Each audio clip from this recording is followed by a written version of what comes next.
Hello guys, welcome back another day. Sandy Hook Classic Fab. Gonna start on this Will It Run video for this 89 Suburban. It's got a 350 TBI in it, 700R4. I did put a makeshift radiator in the front just in case I do get it running. I had off another truck. That way I can hook my cooler lines up, hook my radiator up. I want to let it run for a while because it's been sitting for 15 years. Did take the wheel off, make it a little more accessible to work on. But I'm going to put a battery in it and see if she'll crank. And this will be a video continues through the weekend to when I get a chance to getting really time to work on it. I've only got 15 minutes or so this morning, so just figured I'd get started and go from there. And I don't have one of them fancy GoPro mounts, so I have this one that I built for when I go hunting to put on my tree stand. I have some leftover parts, and it isn't anything fancy, but it does the job. So that's what I use. There we go. Got the bird's eye view now. Get that off this ladder without falling on my head. But I ended up having to put another battery cable on it because the guy I bought it from had taken, I think, the negative cable off, so I didn't have one. And that's one good benefit about having multiple projects laying around. You can rob Peter to pay Paul, so to speak, and rob parts off of one to get another one by. You know, not everybody has that convenience because of the storage reasons. But if you do, you might as well utilize it.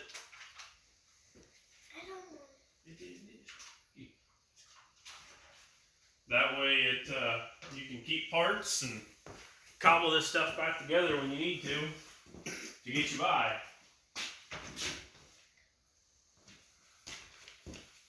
Let me get a wrench here real quick.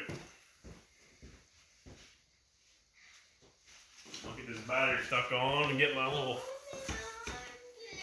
homemade remote starter put on and see if I can get her to percolate.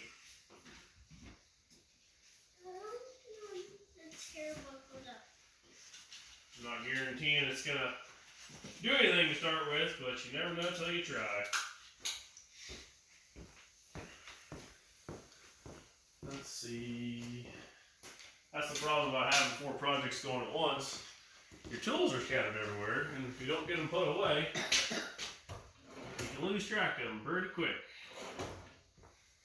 And nothing irritates me more than losing tools or misplacing them, because like anything else in the world, they cost money, and things aren't cheap nowadays.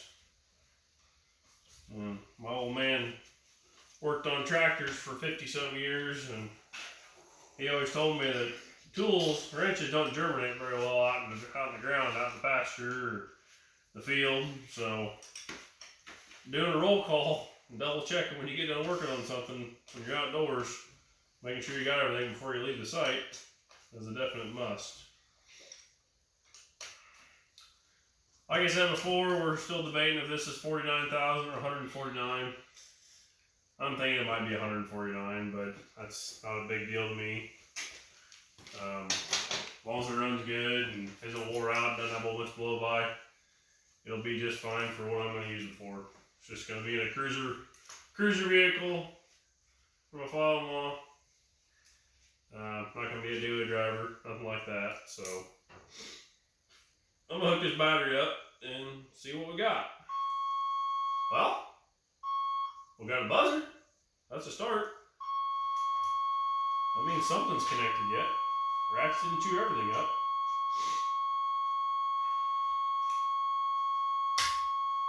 I'm going to grab my remote starter.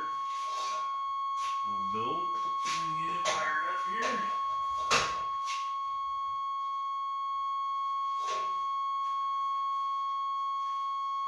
Sorry about not having another camera to put down here and be able to see stuff, but This is my fancy remote starter I built out of a couple of pieces of PVC caps and adapters and a starter button.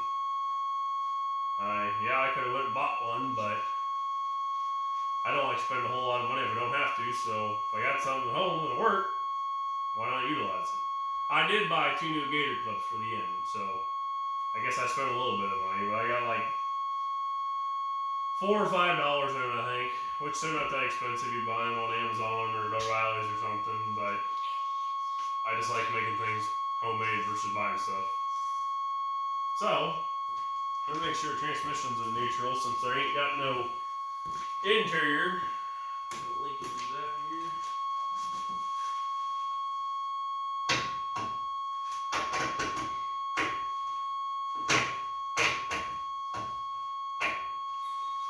Okay, he's in neutral. Should be. Let me double check. I'm not gonna run it that long. If it does run, I ain't got no water in it. The engine oil's been in there for 15 years, so it's brown as brown. So I want to do an oil change on it, get some newer oil in it, and I want to flush it out before I pull the motor out. And like I said, fuel pump relay, ratchet the wires up, so ain't got no fuel going to it. So probably just gonna use a little water bottle with a little bit of gas in it, just to see if it'll fire. And then I'll figure out a fuel setup. I'll probably break the lines, steel lines on the frame rails in front of the fuel filter. And I've got a pump out of a 91 Caprice. Run some rubber lines to it and run a couple jumper wires and put some fuel in a 5-gallon bucket. That way I ain't got to deal with the tank right now. I'll deal with it and flush it out later. I don't want to pump that nasty fuel that's been in there for 15 years in the engine, but I don't have to. And have to deal with filter problems and everything. So I'll do that another time. But let's see if everything's still connected and see if she's gonna crank. Hey, it cranks. We got power. Okay. Well, let me double check. So we've got power at the coil. What?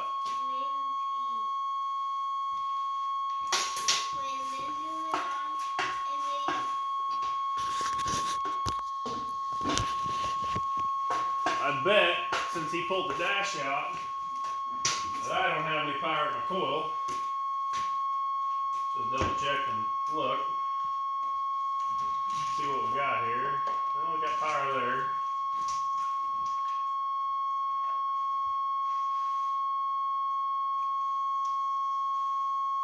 No power.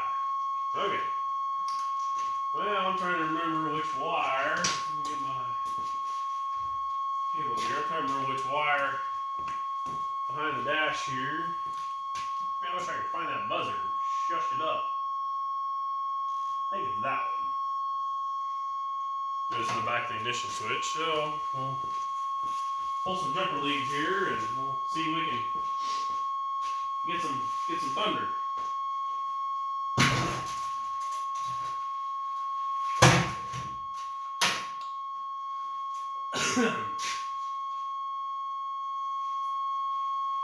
Okay.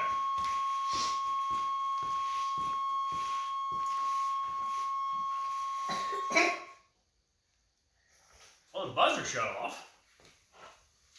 Well, it's a good thing or not, but it shut off. Well, let's see if we got any power now.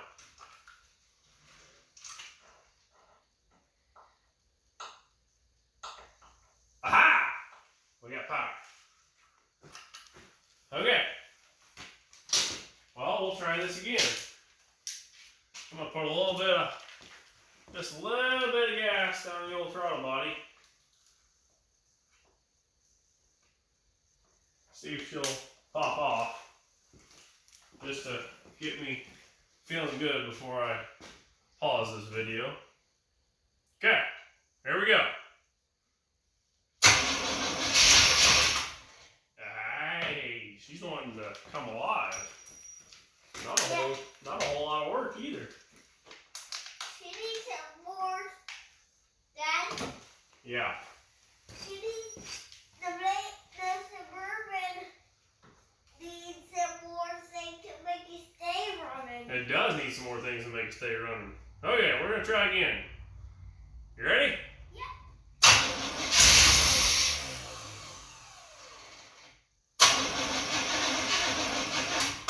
Okay. Well, that's promising. Let me get rid of this buzzer. That thing's kind of annoying. That's weird how you put power. That's annoying. It is annoying, isn't it? It's weird how you put power in the coil and it makes the buzzer go off. Anyways, so it's got some life. Yeah. So we will